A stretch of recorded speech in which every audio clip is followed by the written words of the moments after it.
Idinitalya ng Anti-Money Laundering Council ang mga transaksyon sa bank accounts ni Vice President Jejomar Binay at ang mga personalidad na iniuugnay sa kanya. Sabi ng AMLAC, merong indikasyon na galing ang mga pondong ito sa mga iligal na gawain. Balita hatid ni Ruth Cabal.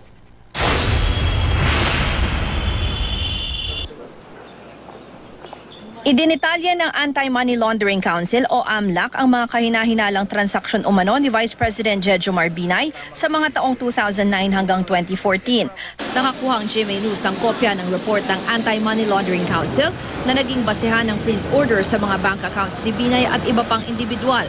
Sa pagsusuma ng AMLAC, ang deposito sa accounts ni Binay umabot ng 263.4 million pesos. Pero sa panahong iyon, aabot lang sa 13 million pesos ang pinagsamang sweldo ni Binay bilang mayor at vice president. Dahil malaki ang diferensya, posible raw na galing sa illicit o di dineklarang gawain ang pera niya. Ang mga taong sinuri ng AMLAC, panahong tinayo ang umano'y mga overpriced building sa Makati. Ang ilan sa mga tinignang bank deposits, mga joint accounts kasama ang kanyang financial advisor at sinasabing dummy na si Jerry Limlingan. Mula sa kanilang joint accounts, daan-daang libong dolyar daw ang perang pinadala sa Canada. Ang mga bank accounts naman ng anak ng vice-presidente na si Mayor Junjun Binay, may mga deposit at withdrawal na milyong-milyong piso mula 2007 hanggang 2014. Kung susumahin, aabot sa 26.8 million pesos ang deposits at 12.5 million pesos ang withdrawals. Pero puna ng AMLAC, nasa mahigit 8 million pesos lang ang sinweldo niya sa mga taong yun. At galing raw ito sa mga illicit o di dineklarang aktibidad.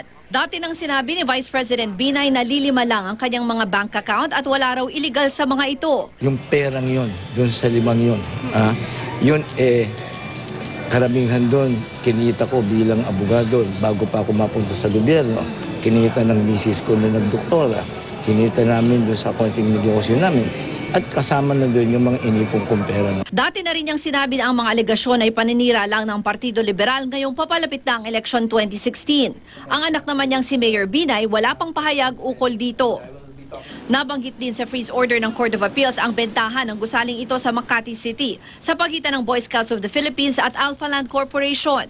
Ibinunyag kasi sa Senate hearing ni dating Vice Mayor Ernesto Mercado, kumita mula sa nasabing transaksyon si Vice President Jejomar Binay ng 200 milyong piso o mahigit pa. Pero yung 5% para kay boss, ang tinutukay po niyang boss noon ay si Mayor Jejomar Binay.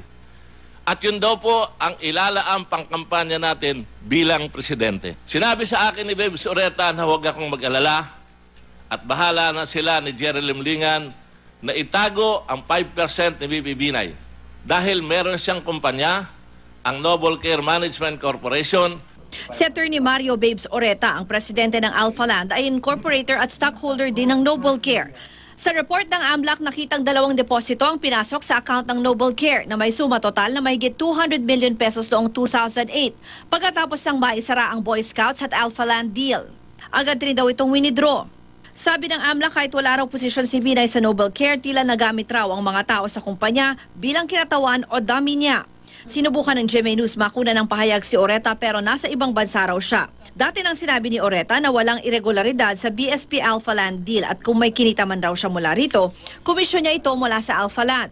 Bukod sa mga pumasok na pera sa account ng Noble Care, lumabas rin na may ilang joint accounts si Oreta sa mga taong malapit kay Binay. Sina Jerry Limlingan, ang kanyang financial advisor, at isang Bernadette Portoliano na opisyal ng Agri Fortuna na dating korporasyon ng mga Binay.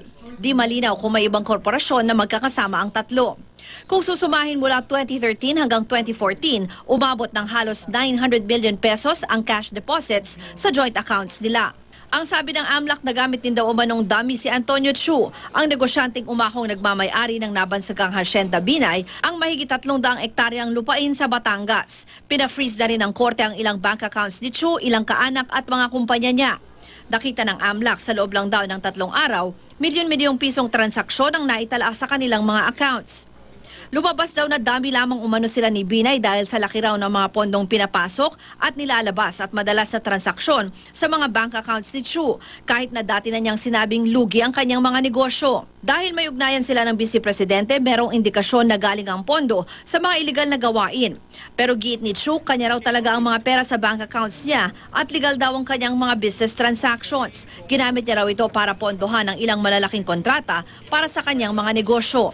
Wala, bastusan na to. Una sa lahat, yung AMLA report na yan, puro kasinungalingan. Dahil lahat naman ng transaction natin fully disclosed at malinis na transaction yan. Ipagpapatuloy daw ng AMLAC ang sinasagawa nitong financial investigation para sa posibleng pagsasampa ng kasong money laundering laban sa mga nabanggit na individual. Ruth Cabal, GMA News.